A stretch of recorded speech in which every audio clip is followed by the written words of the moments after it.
Hello friends, நான் உங்கள் SKA பேசுகிறேன். இந்த அரெஸ்ட் கதை ரொம்ப வேகமாக நகரும் அப்படின்னு சொல்லியிருந்தேன். சொன்ன மாதிரியே இப்போ நகர்ந்துருக்கு மை டியர் ஃப்ரெண்ட்ஸ். அதுக்குள்ள ஸ்டாலின் அவர்கள் களத்தில் இறங்கி விட்டார். அவருடைய ஸ்டேட்மெண்ட் வந்தாச்சு.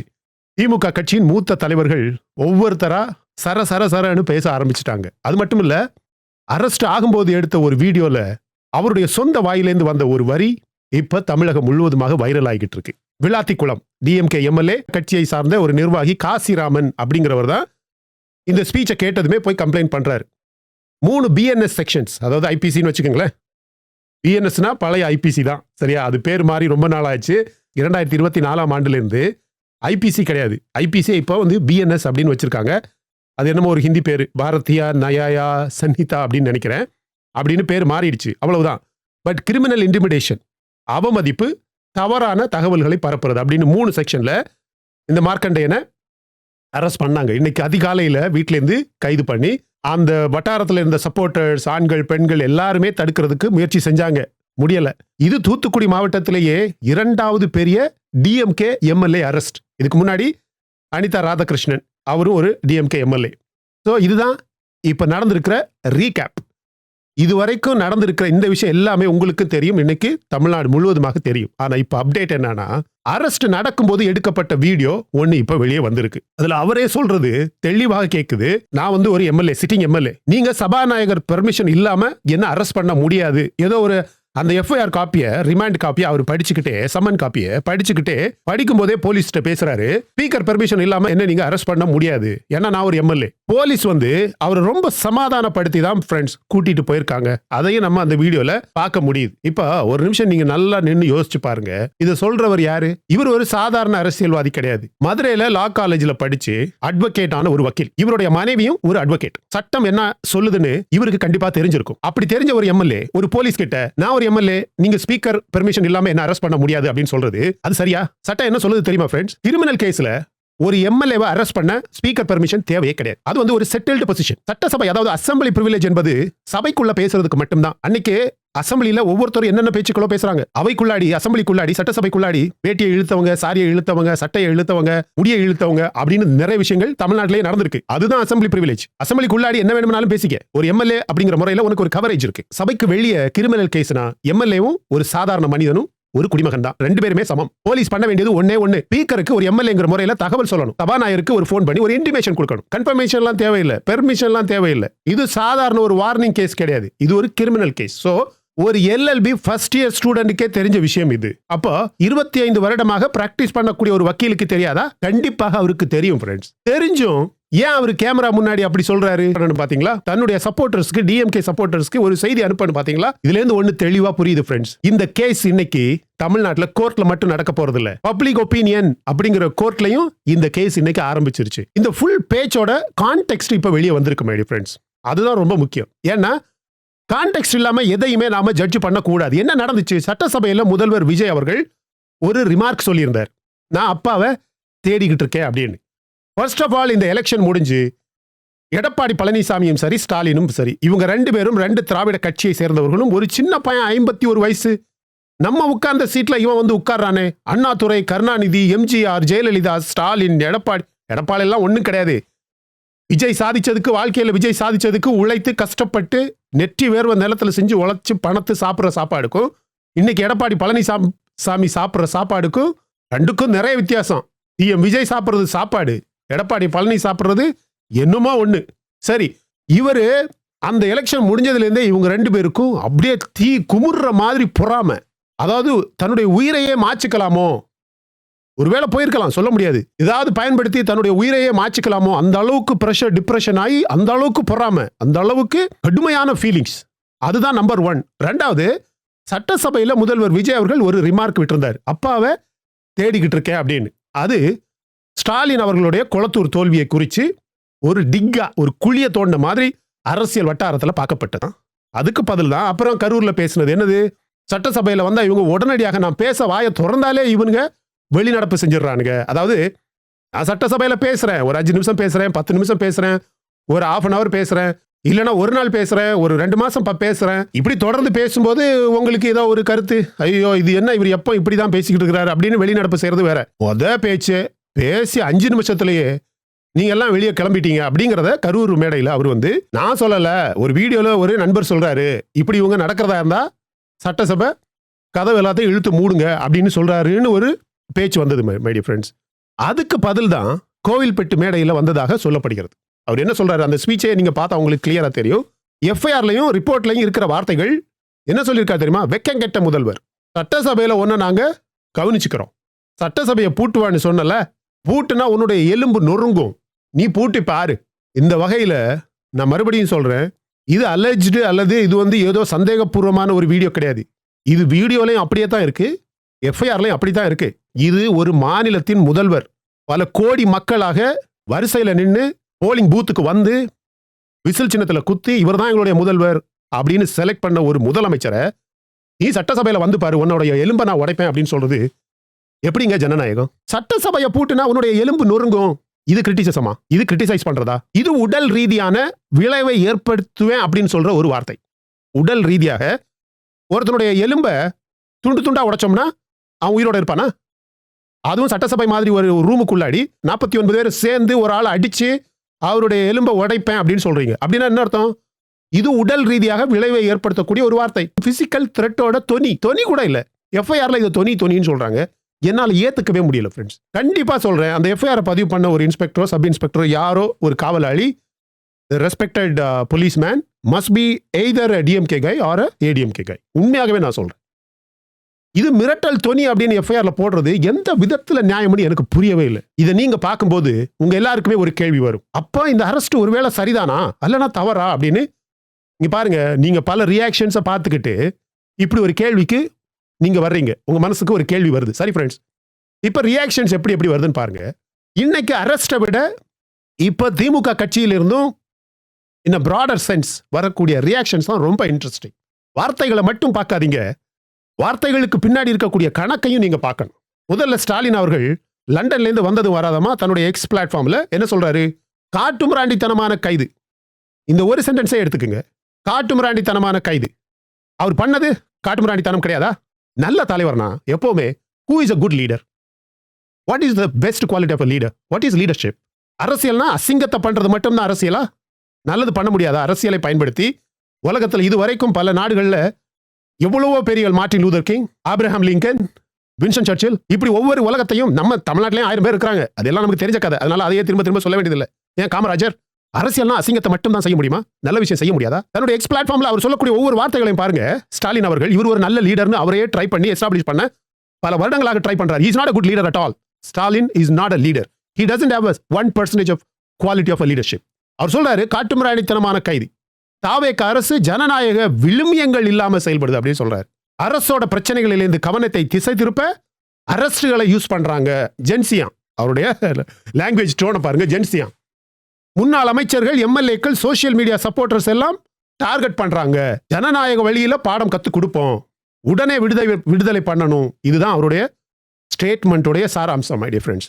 அப்புறம் சாத்தான் அப்படின்னு என்னமோ ஒரு வார்த்தை யூஸ் பண்ணாரு, அதை நாம சொல்லக்கூட விரும்பல. இது சாத்தானின் ஆட்சி அப்படின்னு சொல்றாரு. இவர் பண்றது மட்டும் ஏஞ்சலோட ஆட்சியா? இப்ப ஃப்ரெண்ட்ஸ், நான் உங்ககிட்ட ஒரு வேற மாதிரியான கேள்வி கேட்கிறேன். இந்த ஸ்டேட்மெண்ட்ல என்ன இருக்குன்னு இன்னைக்கு எல்லாரும் பேசிக்கிட்டு இருக்காங்க. நான் கேட்கறது, இந்த ஸ்டேட்மெண்ட்ல என்ன இல்ல? ஒரு வரி இல்ல, ஒரு வரி கூட இல்ல. அந்த மேடை பேச்சை டிஃபெண்ட் பண்ணல இவரு. எங்க எம்எல்ஏ சொன்னது சரின்னு ஸ்டாலின் சொல்லல, கனிமொழி சொல்லல. அன்னைக்கு கருணாநிதி எம்எல்ஏ இன்னைக்கு பேசுறாரு. கருணாநிதிங்கிற ஒரு எம்எல்ஏ, கோயில்பட்டி எம்எல்ஏ நினைக்கிறேன், அவர் பேசுறாரு.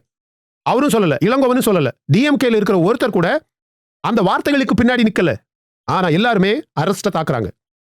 பேச்சை வந்து யாருமே சரியா தவறா அப்படின்னு பேசவே இல்லை மை டியர் ஃப்ரெண்ட்ஸ். இதுதான் டிஎம்கே கிட்ட இருக்கக்கூடிய மிகப்பெரிய ஒரு சிக்கல். காலம் காலமாக தமிழர்களை அடிமையாக்க பாக்குறாங்கன்னு நம்ம சொல்றோம்ல.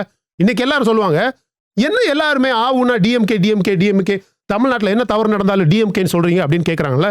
இதுதான் டிஎம்கே கிட்ட இருக்கிற பிரச்சனை. திமுக அப்படிங்கிற ஒரு கட்சி கிட்ட எங்களுக்கு தான் எல்லாம் தெரியும், தமிழர்கள் சொல்லக்கூடியவங்க யாரு? மக்கள், பொதுமக்களுக்கு எதுவுமே தெரியாது. உங்களுக்கு என்ன தெரியும்? நாங்க சொல்ற மாதிரி நீங்க கேட்டு நடக்கணும். நாங்க ஆட்சி செய்வோம், நீங்க வந்து எங்க ஆட்சியை ஃபாலோ பண்ண வேண்டியவங்க.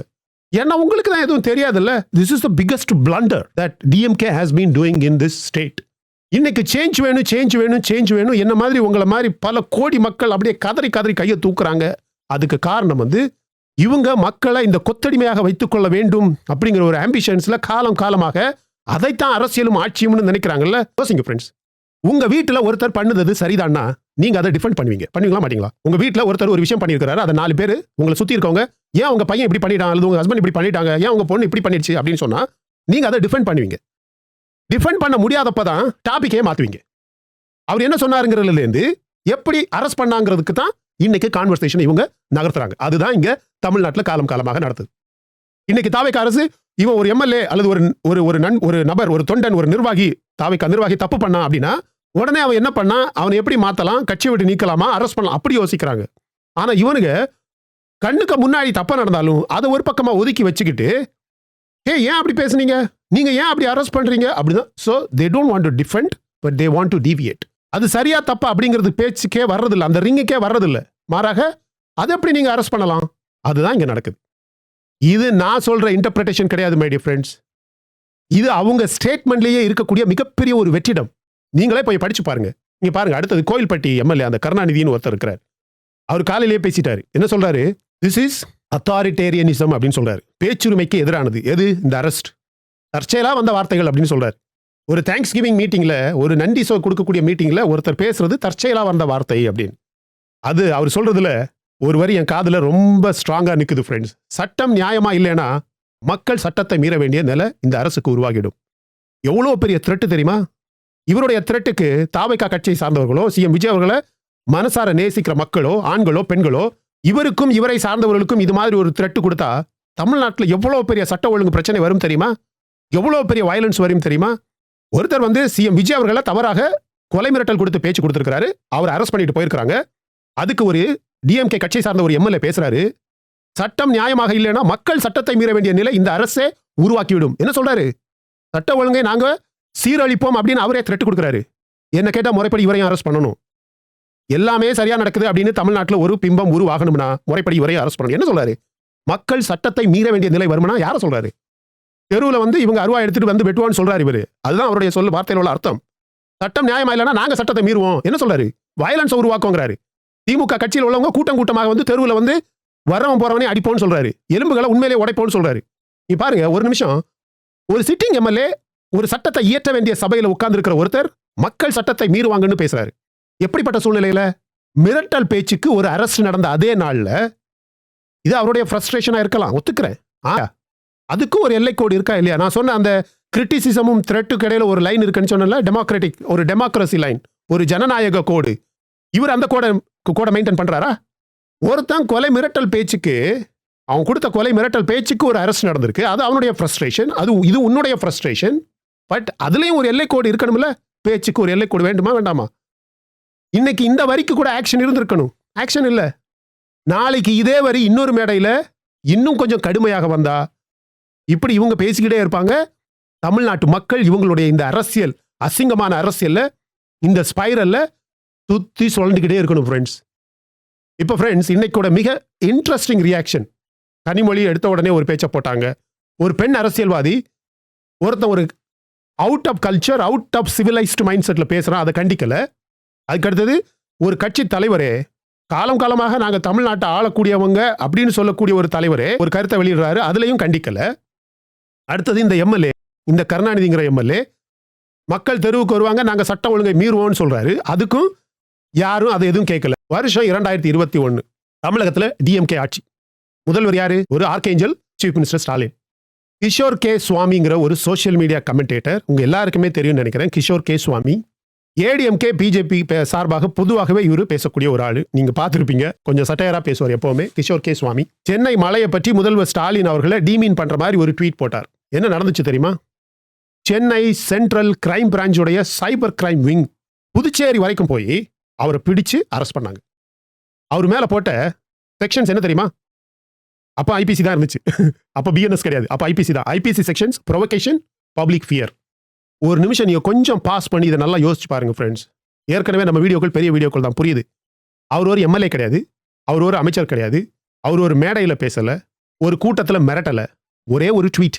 இன்னைக்கு கோடிக்கணக்கான மக்கள் கோடிக்கணக்கான விதமாக ட்வீட்டு, ஷார்ட்ஸ், லாங் வீடியோஸ், அது இதுன்னு 3D அனிமேஷன் வச்சே, உண்மையான முகங்களை வச்சே வீடியோக்கள் அது இதுன்னு என்னென்னமோ போடுறாங்க.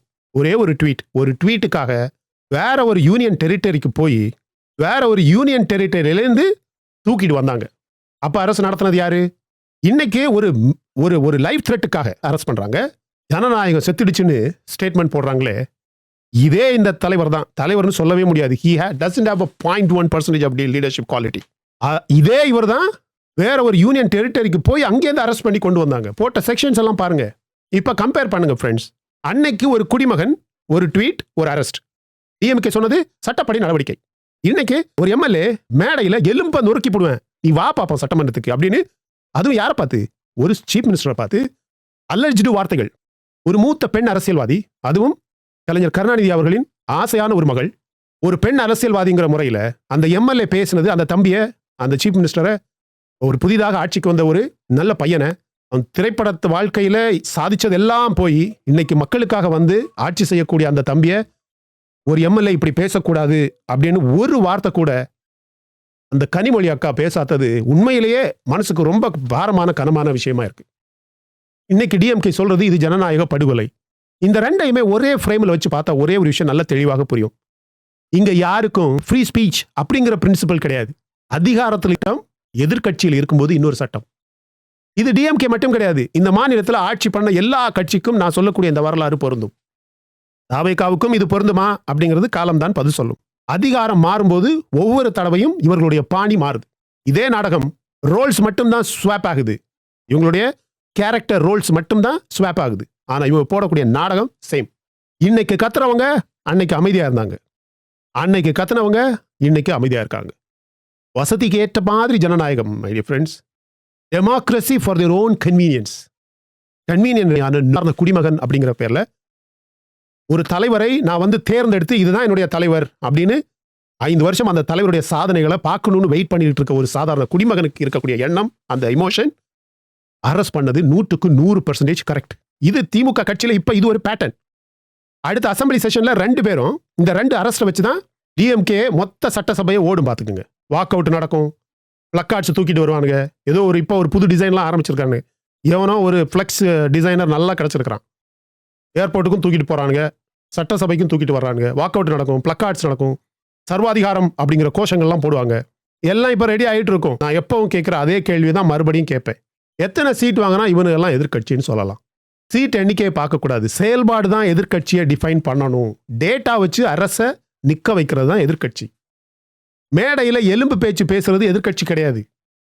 அது அரசுக்கு இவங்க கொடுக்குற கிஃப்ட். இந்த எடுத்துக்க, மக்கள் உங்களை இன்னும் நல்லா கொண்டாடட்டும் அப்படின்னு கொடுக்குற கிஃப்ட். இன்னைக்கு நான் உங்ககிட்ட கேட்குற கேள்வி சாட்ல கமெண்ட்ல சொல்லுங்க. இந்த அரெஸ்ட் நம்பர் 1 சட்டப்படி சரியான நடவடிக்கை. தமிழ்நாட்டில் இனிமே எல்லை வரம்பு மீறவங்களுக்கு இப்படித்தான் நடவடிக்கை எடுக்கணும்னு சொல்றீங்களா? நம்பர் 2, இல்ல இது அரசியல் பழிவாங்கல். அதான் முதல் கேள்வி. 2வது கேள்வி, ஒரு போலீஸ் அரெஸ்ட் பண்ண மொத்த உலகமுமே அவரை கவனிக்கும் போது வீடியோல ரெக்கார்ட் ஆகுற மாதிரியே சொல்றாரு, ஸ்பீக்கருடைய பெர்மிஷன் இல்லாம நீங்க என்ன அரெஸ்ட் பண்ண முடியாது. அப்படி அவர் சொல்றது அவர் தெரியாம சொன்னாரா, இல்லைன்னா டிஎம்கே தொண்டர்களை உசுப்பேத்துறதுக்காக தெரிஞ்சே அரசியலுக்காக சொன்னாரா? உங்களுடைய ரீசனிங்கோட சொல்லுங்க ஃப்ரெண்ட்ஸ். சீஃப் மினிஸ்டருடைய எலும்பையே உடைப்பேன் அப்படின்னு சொல்றாரு. ஆனா இவங்க என்ன சொல்றாங்க? ஜனநாயகம் பறிபோகுது. ஏன்னா அதிகாரம் மாறிடுச்சு, ஆனா நாடகம் மாறல. இந்த மாநிலத்துக்கு தேவை என்ன தெரியுமா ஃப்ரெண்ட்ஸ்? ஆட்சி மாறினாலும் மாறாத ஒரு ஸ்டாண்டர்ட். யார் மேடையில் நின்னாலும், யார் அரியணையில் உட்கார்ந்தாலும் மிரட்டல் தான், விமர்சனம் தான் அப்படிங்கிற ஒரு கிளாரிட்டி, ஒரு டெஃபினிஷன் வரணும். Thank you so much my dear friends for watching all my videos and supporting my channel. Until I come back with my next awesome video, it's bye bye from Suresh. Stay safe, stay positive, stay active and stay fit. And always dream big in your life. நம்மளால எப்பவுமே எதையுமே எங்கேயுமே சாதிக்க முடியும் அப்படின்னு நம்ம first நம்பணும் my dear friends. And as I always say, please take care of your parents at your home. உங்க அப்பா அம்மாவை உங்க வீட்டிலே வச்சு நல்ல சந்தோஷமா பத்திரமா பாதுகாப்பா பார்த்துக்கங்க my dear friends. Because it's very, very, very, very important. Thank you.